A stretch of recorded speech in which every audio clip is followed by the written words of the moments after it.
નમસ્કાર દર્શક મિત્રો, તમે જોઈ રહ્યા છો સાંઈ ગ્રુપ સંચાલિત જગપત ન્યૂઝ અને નવસારી લાઈવ. નવસારીના વીરાવર ખાતે અમે છીએ અને પૂર્ણા નદીનો તમને બતાવીશું દ્રશ્યો કે આ પૂર્ણા નદી પર અત્યારે હાલમાં આ ટાઇડલ ડેમ બની રહ્યો છે. આ ડેમ તમે જોઈ શકો છો શું પરિસ્થિતિ છે. આ ડેમને બનાવવા માટે પારો બનાવવામાં આવ્યો હતો અને પારો પણ કેવો કે આ જે વેણ દેખાઈ રહ્યું છે, આ વેણ છે ને, જે તમને જરૂરથી હું બતાવવા માંગીશ કે આ વેણ જે તમને બતાવવા માંગીશ કે આ જે વેણ જે ત્યાંથી આવી રહ્યું છે, એ જે દ્રશ્ય તમે જોઈ રહ્યા છો એ સીધું પાણી અહીંયાથી ડેમમાં થઈને જતું હતું, પરંતુ હવે એ પારો તોડીને અહીંયાથી જઈ રહ્યું છે. એટલે આ બધું માટીનું ધોવાણ થઈ ચૂક્યું છે. સંપૂર્ણ અહીંયા જે માટી હતી, અહીંયાથી રસ્તો હતો ઉપર જવાનો આવવાનો, આ સમગ્ર માટી ધોવાઈને અત્યારે જતી રહી છે. અહીંયા એક ફોકલેન્ડ મશીન હતું તે પણ અંદર ધોવાઈ ગયું છે અને અહીંયા જે ઝાડ હતા, બીજા જે કેબિનો બનાવવામાં આવ્યા હતા, તે તમામ વસ્તુઓ અત્યારે પૂર્ણા નદીમાં વિસર્જન થઈ ચૂક્યું છે અને સ્થાનિક લોકો પણ અહીંયા બધા એકત્ર થયા છે. બેન, આ તમારી જગ્યા છે, આ કેટલી જગ્યા હતી ને અત્યારે શું પરિસ્થિતિ? અત્યારે આ 12 વીઘા નંબર છે અમારો, ટોટલ 12 વીઘા. આ જે ડેમની દિવાલ બાંધી છે ત્યાંથી અત્યારે અહીંયા સુધીની આ જમીન જે બધી ધોવાઈ ગઈ છે. આજે એક જ દિવસ 30 થી 40 ફૂટ કદાચ તમે જોઈ શકો છો કે એટલી આ નદી કે રીતના વહી રહી છે. જે નદીની રૂટ છે તે સાઈડ જુઓ અને જે વહી રહી છે તે સાઈડ જુઓ તમે. આજે આ જમીન ધોવાઈ ગઈ છે અને હજી બી પડતું જ છે. આમાંથી આનું નિરાકરણ શું આવશે? આ હમણે તાત્કાલિક ધોરણ પર આ નિરાકરણ જોઈએ અમને. ને આ વર્ષ આ ખેતર ધોવાઈ જાય, 100% ધોવાઈ જાય. એને કરશે કોણ? અમને પૂરું કોણ પાડશે એને? આ ડેમ અહીંયાથી તોડીને અમને આ રસ્તો કરી આપો. આ જમીન ધોવાઈ ગઈ તેનું કરશે કોણ? અમારે તો તકલીફ જ ને, તકલીફ જ વેઠવાની. તો રાજુભાઈ સાથે વાત કરીએ. રાજુભાઈ, શું પરિસ્થિતિ અહીંયા તમારા? પરિસ્થિતિ એક ખેડૂતને એકદમ નુકસાન થાય છે. જે મેં કાલે પણ કીધું હતું કે 18 ફૂટે જયારે અમારા ખેતરમાં પાણી નહીં આવતા હતા ને 25 ફૂટે આવતા હતા, 26 ફૂટે પાણી, એની જગ્યાએ 18 ફૂટે આવે છે ને જમીનો ધોવાય છે. જમીન ધોવાય એટલે હવે અમારી આ જમીન અમને કામની છે જ નહીં. એટલે મહેરબાની કરીને આ જમીન જ અમારા પાસે લઈ લો. અમારે જમીન જોઈતી જ નથી. અમને જમીન અમારે કોઈ હિસાબે અમને જમીનના બદલામાં ક્યાં જમીન આપો, ક્યાં કઈ પણ રસ્તો એનો લાવો. બાકી આ જમીન અમને કોઈ કાળે જોઈએ જ નહીં. આ જમીન અમને કોઈ કાળે જોઈતી જ નથી. હવે જો અને આ જ રીતે પરિસ્થિતિ રહેશે ને જો આ ડેમનું કામ ચાલુ રહેશે ને ડેમ બનશે તો હવે પછી આ ડેમનું કામ અમે અગાડી નહીં થવા દઈએ. જ્યાં સુધી અમારે જમીનના નિરાકરણ નહીં આવે ત્યાં સુધી આ ડેમનું કામ હવે પછી ચાલુ થશે નહીં. એના માટે કંઈ પણ થાય, જોઈએ તો આત્મવિલોપન કરવા પડે તો અમે એ પણ કરીશું. ખેડૂતોની આંખોમાં શું છે? સ્થાનિક આગેવાન છે દીપેશભાઈ, ખૂબ ગંભીર પરિસ્થિતિ. નદીનો વેણ આખો બદલાઈ ગયો છે. જે સીધી જતી નદી અત્યારે હાલમાં ફરીને આ બાજુથી આવી રહી છે અને ખેડૂતોના આંખોમાં શું છે?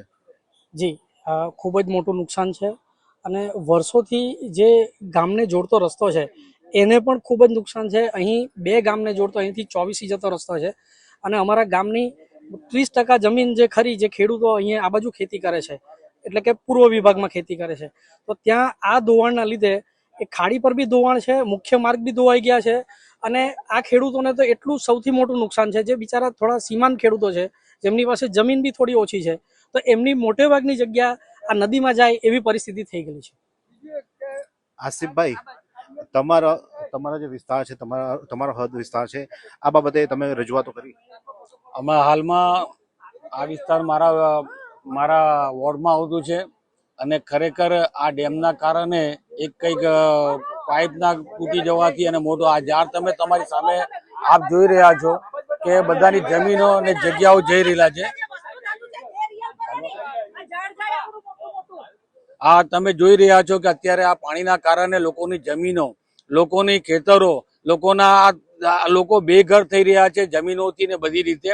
અને આ વીરાવરનો રસ્તો છે, એ રસ્તો બી અત્યારે આપ જોઈ રહ્યા કે પાણીમાં ગરકાવ થઈ ગયો છે અને તાત્કાલિકમાં પ્રશાસન જે બી જે એજન્સી વાળાઓ છે તેને કહી દીધું છે અને સાથે સરકાર ઓફિસર છે જે અજયભાઈ ને એને બી કીધું છે. હજુ સુધી કોઈ આવ્યો નથી અને આ ગામવાસીઓ એના માટે અમે લોકો આજે ઉભેલા છે ને એમને જે બી હશે એના માટે અમે તડપડીશું. એના માટે લડવાનું હશે તો બી અમે લડી લઈશું. આ હતા સ્થાનિક કોર્પોરેટર. ત્યારે અહીંયાના આગેવાન છે, તેમની સાથે વાત કરીશું. તમારું શું કહેવું? વર્ષો તમારા અહીંયા જીવન તમારું મોટું થઈ ગયું છે. આ જે દિવાલ છે ને એ દિવાલો તૂટવા માંડી.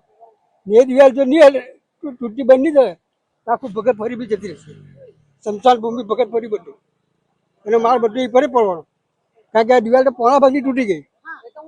એ બનાવવામાં આવેલી પ્રોટેક્શન વોલ પ્રોટેક્શન વાલ એ આખી બધી બેસી ચાલી, આપણે અંદરની સાઈડ ને નીચે ધોવાઈને બધું જોવા માંડ્યું.